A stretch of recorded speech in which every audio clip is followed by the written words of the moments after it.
we're just looking at our standard line boxes at the moment. We've got 3 grades. We've got premium, standard and budget. We're looking at bringing in the standard grade because it's a damn good grade timber. Standard grade is loose knots, bit of pith,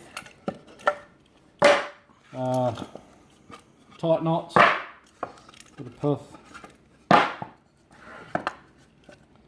tight knots, tight knots. The budget boxes have loose knots, nothing wrong with them either. I wouldn't hesitate to use them. You know, it's got a bit of damage there.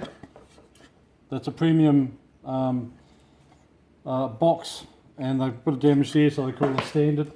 Bit of pith, again, beautiful straight timber. So then let's go on to some same thing, bit of rough timber there. So they call it second standard box. So we've been through packet after packet after packet, and they're all the same. Tight knots, tight knots, tight knots. Yeah, just thought I'd share that with you.